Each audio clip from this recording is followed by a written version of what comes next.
Hello, we are from group 5. Hello, my name is Deska Emanueleta and my student number is 253. Hello, my name is Agustiawan, student number 255. Hello, my name is Anur Rahima and my student number is 261. My name is Fariha Salihah. My student number is 262. My name is Rafli Bayati and my student number is 288. Hello, my name is Nugro Febrianto and my student number is 291. Hello, my name is Nurho Isma with student number is 294.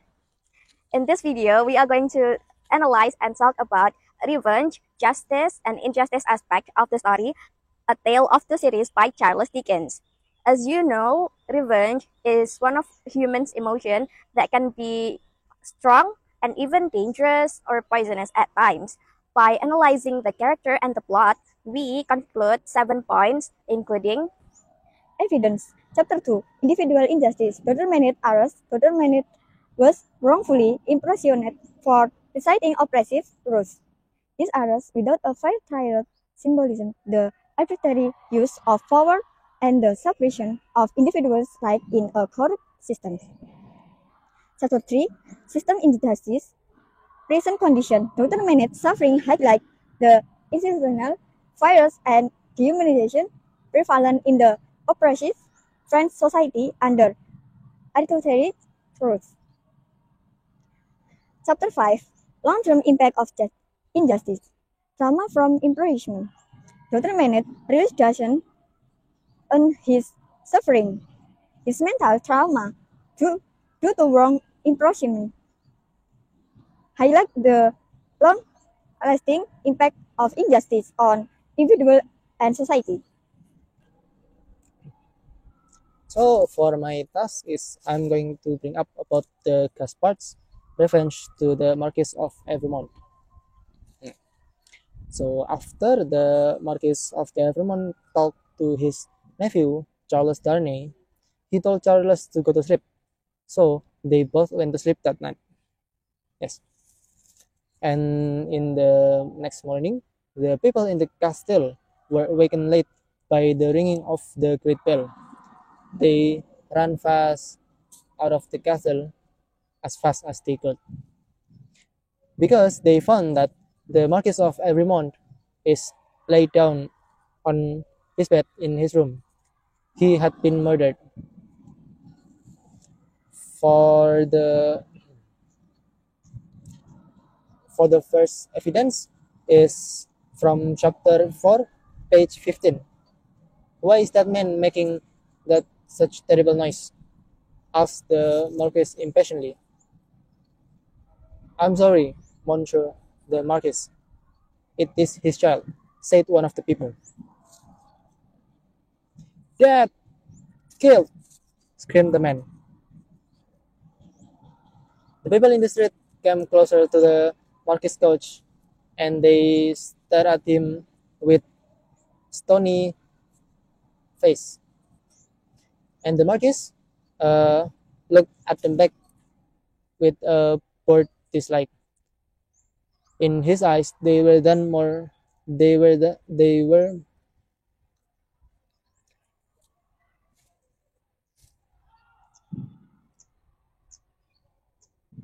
in his eyes they were no more than animals. And for the second evidence is from chapter 2, page 20. The answer is lay in bed of Marquis of Evermont. He lay there like stone, with a knife pushed into his heart. And there is a piece of paper on his chest with words, drive him fast to his tomb. Drive.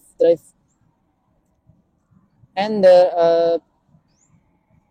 there's a piece of paper on his chest with words, drive him fast to his grave. This from Jack. And for the last evidence, the third evidence is from chapter 6, page 29. I first saw Gaspard, said Jack 5, holding on under the Marquis' couch as it drove into our village. He ran away, but that night the Marquis disappeared. But that night the Gaspar disappeared. Kakak. And the last evidence is from chapter 6, page 29. I first saw Gaspard, said Jack Fives, holding on under the Marquis' coach as it drove into our village. He ran away. But that night the Marquis was murdered, Gaspard disappeared, and was only caught a few weeks ago.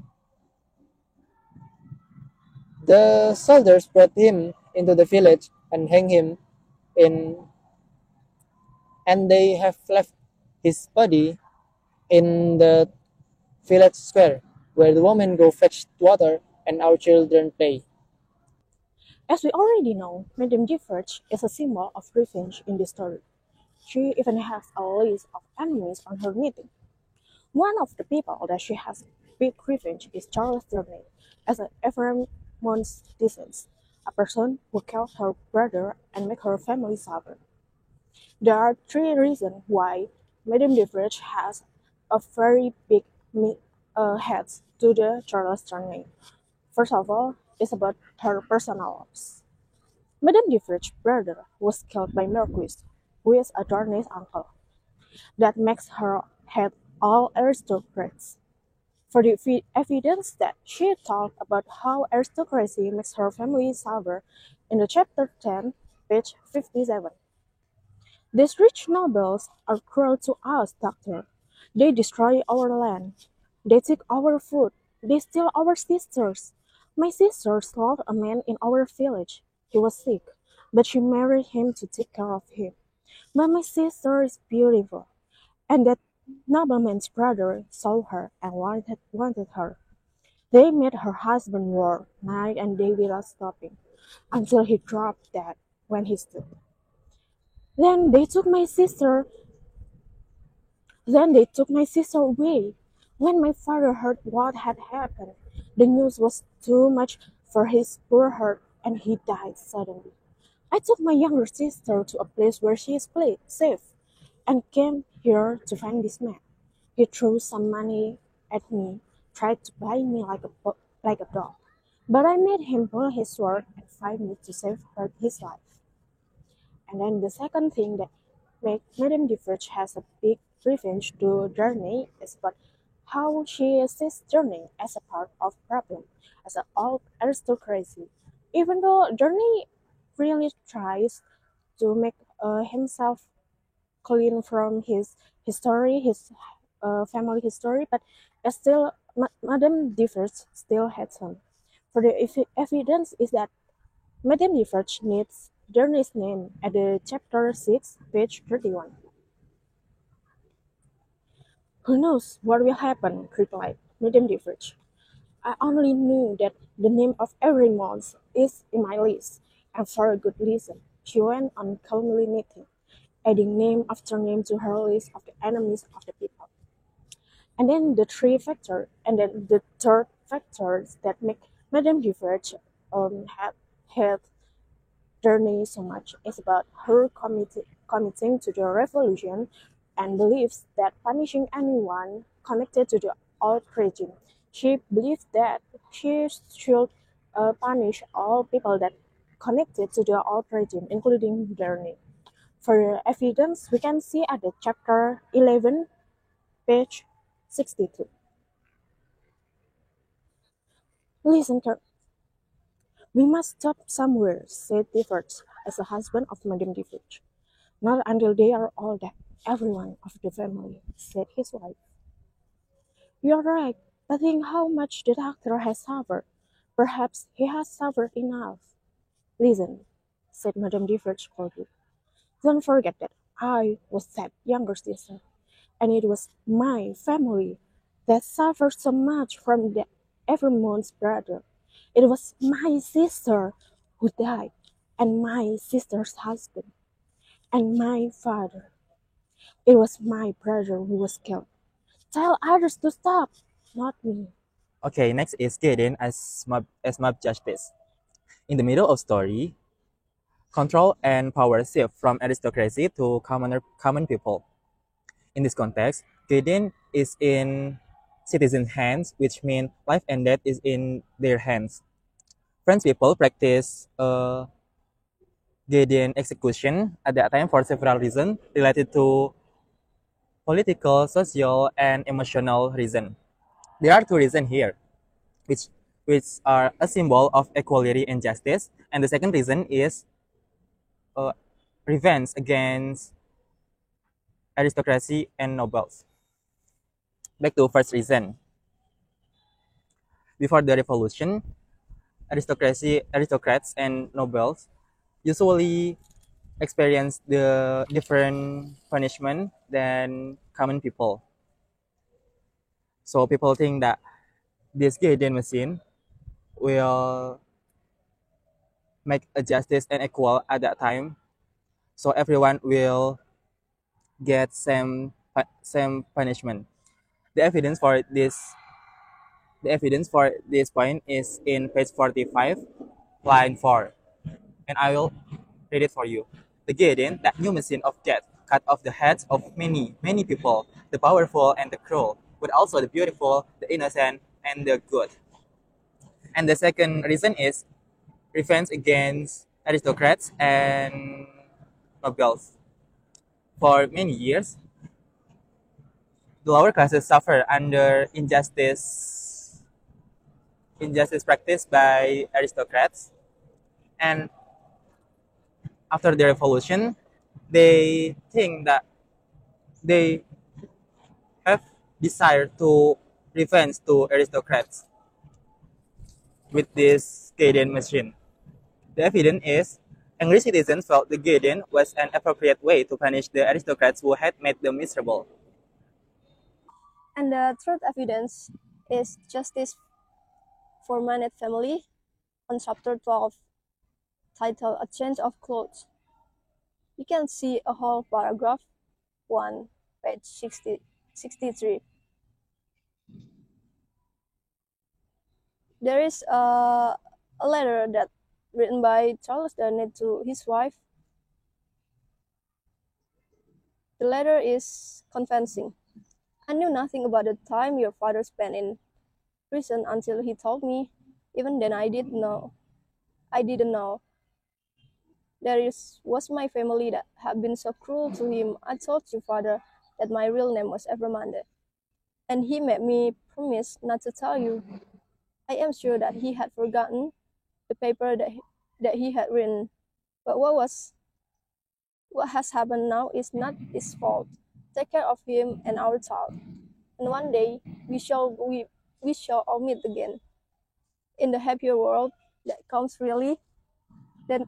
after death. The next one is Sydney Carton. Do you guys still remember who is Sydney Carton?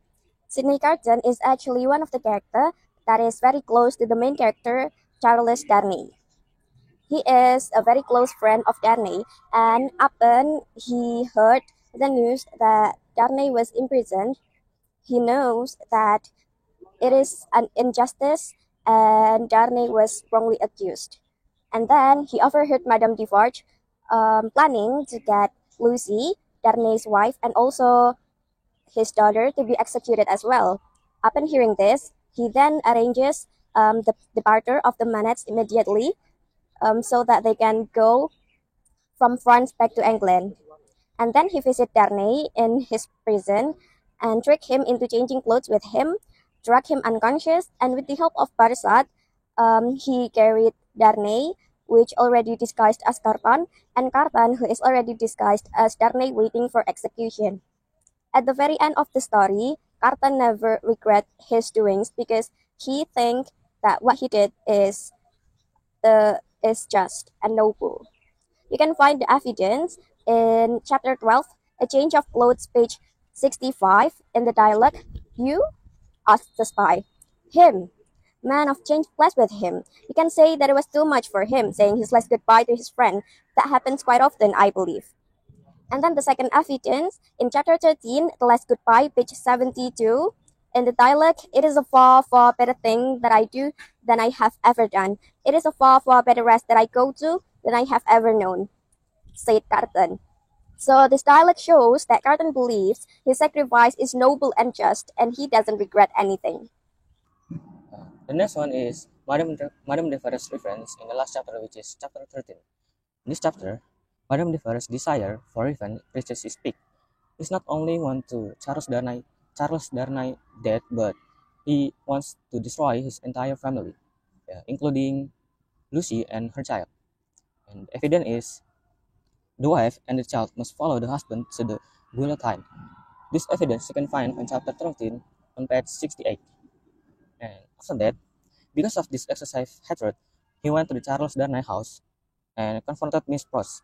After an argument with Miss Pross, ended with Madame de Ferret's die with her own gun. And then the evidence is there was a lot of bang and cloud of smoke, and the lifeless body of Madame de Ferret on the ground. This evidence you can find on chapter 13 on page 71.